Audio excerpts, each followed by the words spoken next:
Welcome to A edu. और ए edu के हमारे इस यूट्यूब चैनल में आप सभी का स्वागत है। देखिए, मध्यकालीन भारत के इतिहास को आगे बढ़ाते हुए हम लोग तुगलक वंश के इतिहास में चले थे और तुगलक वंश के इतिहास में फिरोज शाह तुगलक को हम लोग पढ़ रहे थे। और फिरोज शाह तुगलक के काफ़ी नीतियों को हमने देखा, उसके परिचय को देखा और उसके कुछ शासन अवधि को देखा, उसके कुछ नगरों की स्थापना को देखा। तो अब हम लोग चलते हैं उसके कुछ तुष्टीकरण एवं घूसखोरी की नीतियों के बारे में। सिक्के के प्रचलन को देखेंगे, उसके बाद इसके बारे में कुछ कथन होंगे और इसके फिर मृत्यु को देखेंगे और ये फिरोज शाह तुगलक समाप्त हो जाएगा। तो चलिए हम लोग शुरू करते हैं। आपको पता होगा कि 1351 से 1388 ईस्वी तक फिरोज शाह तुगलक का शासनकाल था। तो चलिए हम लोग इसके घूसखोरी एवं तुष्टीकरण की नीति के बारे में देखते हैं कि फिरोज शाह तुगलक स्वयं घूसखोरी का प्रोत्साहन करता था। याद रखेंगे कि फिरोज शाह तुगलक स्वयं घूसखोरी के नियमों का प्रोत्साहन करता था, यानी कि घूस लेता भी था और देता भी था। तो स्वयं घूसखोरी का प्रोत्साहन कौन करता था? फिरोज शाह तुगलक।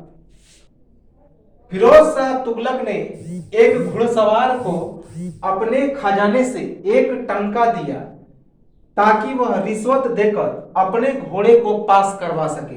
ऐसा किसने कहा? तो अफीक ने।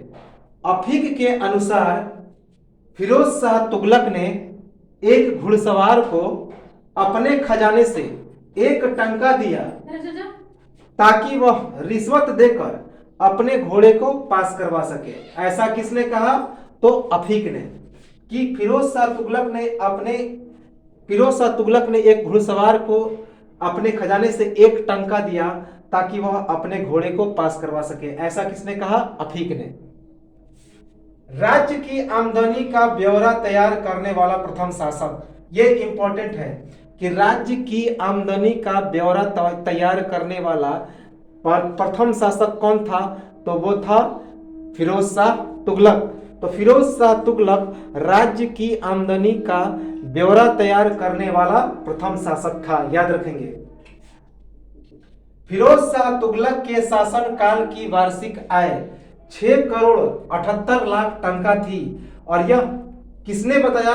ख्वाजा हिसामुद्दीन ने। तो ख्वाजा हिसामुद्दीन फिरोज शाह तुगलक के वार्षिक आय का ब्यौरा तैयार करता था और उसने क्या बताया कि फिरोज शाह तुगलक के शासन काल की जो वार्षिक आय थी वह 6 करोड़ 78 लाख टंका थी। किसने बताया? ख्वाजा हिसामुद्दीन ने। तो ख्वाजा हिसामुद्दीन ने क्या बताया कि फिरोज शाह तुगलक के शासन काल की वार्षिक आय कितनी थी? तो 6 करोड़ 78 लाख टंका।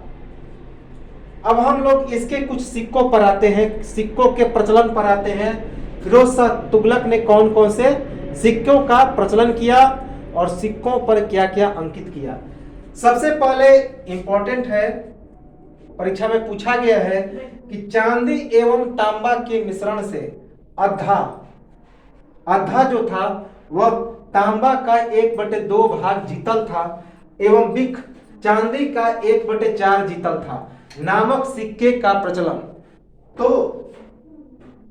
फिरोज शाह तुगलक ने अद्धा एवं बिख नाम के चांदी एवं तांबा के मिश्रण से सिक्के का प्रचलन किया। तो तांबा एवं चांदी के मिश्रण से अद्धा जो था वह तांबा का 1/2 जीतल था, जबकि बिख चांदी का 1/4 जीतल था। तो उसके नाम से सिक्के का प्रचलन किया। तो अद्धा एवं बिख नाम के सिक्के का प्रचलन किसने किया? तो फिरोज शाह तुगलक ने। अद्धा जो था वह तांबा के 1/2 जीतल का सिक्का था, जबकि बिख चांदी के 1/4 जीतल का सिक्का था। मोस्ट इंपॉर्टेंट है VVI। ससगानी नामक 6 जीतल के सिक्के का प्रचलन। याद रखेंगे कि फिरोज शाह तुगलक ने संसगानी नामक एक 6 जीतल के सिक्के का भी प्रचलन किया था। तो 6 जीतल के सिक्के का नाम क्या था? संसगानी। इसका प्रचलन किसने किया? तो फिरोज शाह तुगलक ने। याद रखेंगे। संसगानी। सिक्कों पर अपने नाम के साथ अपने पुत्र तथा उत्तराधिकारी फतह खां का नाम अंकित करवाया। तो फिरोज शाह तुगलक ने अपने सिक्के पर अपना नाम तो अंकित ही किया, साथ ही साथ अपना उत्तराधिकारी तथा अपना पुत्र फतह खां का नाम भी अंकित करवाया। तो फिरोज शाह तुगलक ने अपने सिक्कों पर किसका नाम अंकित करवाया? तो खुद का नाम, और साथ ही साथ अपने पुत्र तथा उत्तराधिकारी फतह खां का नाम अंकित करवाया। याद रखेंगे, फतह खां। अपने खलीफा को नाइब पुकारा तथा सिक्कों पर खलीफा अंकित किया। फिरोज शाह तुगलक ने अपने खलीफा को क्या कहा? नाइब, तथा साथ ही साथ अपने सिक्का पर खलीफा का नाम भी अंकित किया। तो याद रखेंगे, फिरोज शाह तुगलक ने अपने खलीफा को क्या कहा? नाइब, तथा अपने सिक्के पर खलीफा का नाम भी अंकित किया।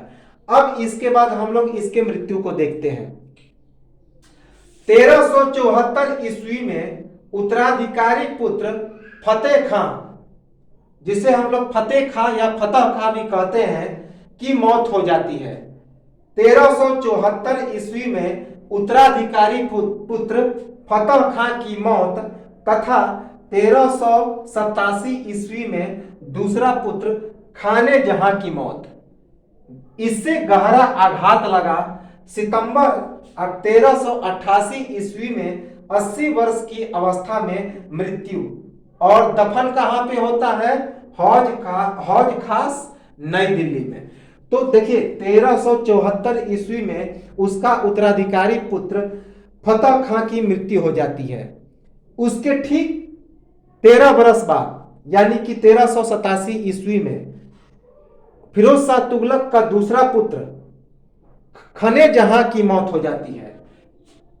इससे फिरोज शाह तुगलक को गहरा आघात लगता है और उससे फिरोज शाह तुगलक उबर नहीं पाता, और सितंबर 1388 ईस्वी में 80 वर्ष की अवस्था में फिरोज शाह तुगलक की मृत्यु हो जाती है। और इसका दफन कहां पे होता है? तो हौज खास, दिल्ली में। याद रखेंगे, दिल्ली के हौज खास में इसका दफन होता है।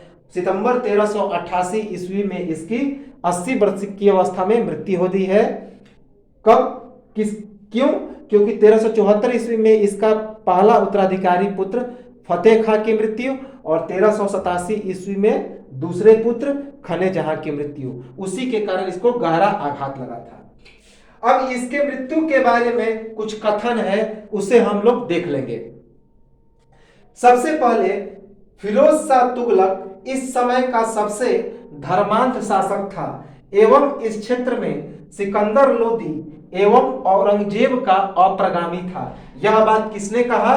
तो डॉक्टर आरसी मजूमदार ने। डॉक्टर आरसी मजूमदार ने फिरोज शाह तुगलक के बारे में क्या कहा?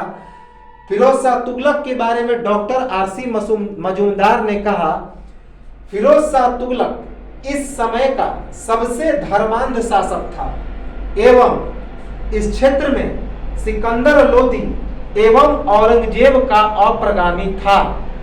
तो डॉक्टर आरसी मजूमदार ने कहा कि फिरोज शाह तुगलक इस समय का सबसे धर्मांध शासक था तथा इस क्षेत्र में सिकंदर लोदी एवं औरंगजेब का अप्रगामी था।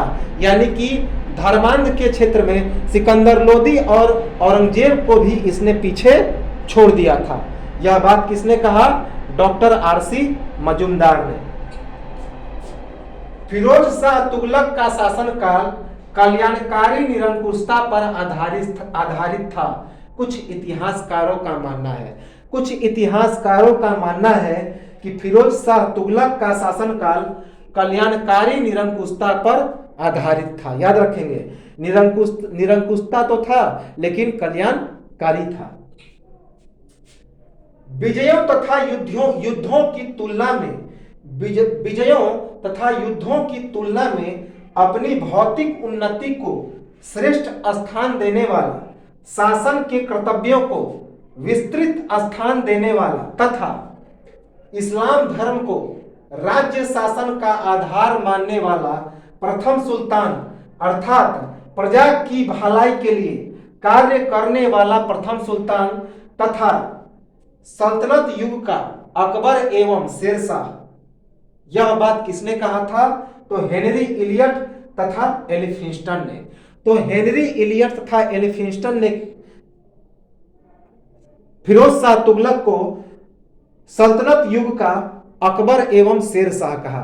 साथ ही साथ यह कहा कि विजयों तथा युद्धों की तुलना में अपनी भौतिक उन्नति को श्रेष्ठ देने वाला प्रथम सुल्तान कौन था? तो फिरोज शाह तुगलक। साथ ही साथ शासन के कर्तव्यों को विस्तृत स्थान देने वाला प्रथम सुल्तान कौन था? तो फिरोज शाह तुगलक। तथा इस्लाम धर्म को राज्य शासन का आधार बनाने वाला प्रथम सुल्तान अर्थात प्रजा की भलाई के लिए कार्य करने वाला प्रथम सुल्तान कौन था? तो वो था फिरोज शाह तुगलक। और यह बात किसने कहा? तो हेनरी इलियट और एलिफिंस्टन ने। याद रखेंगे। फिरोज शाह तुगलक की सफलता का श्रेय प्रधानमंत्री यानी कि वजीर खाने जहां मलिक मकबूल या कवाबुल मुल्क को दिया जाता है। तो फिरोज शाह तुगलक की सफलता का श्रेय किसे दिया जाता है? तो उसका प्रधानमंत्री या वजीर जिसका नाम था खाने जहां मलिक मकबूल या उसका एक और नाम था कवाबुल मुल्क। तो फिरोज शाह तुगलक की सफलता का श्रेय किसे दिया जाता है? उसका प्रधानमंत्री या वजीर खाने जहां मलिक मकबूल या कवाबुल मुल्क। याद रखेंगे क्योंकि फिरोज शाह तुगलक के प्रधानमंत्री या वजीर का नाम क्या था? खाने जहां मलिक मकबूल या उसका एक और नाम था कवाबुल मुल्क, जो उसका प्रधानमंत्री था, फिरोज शाह तुगलक का यह वजीर था।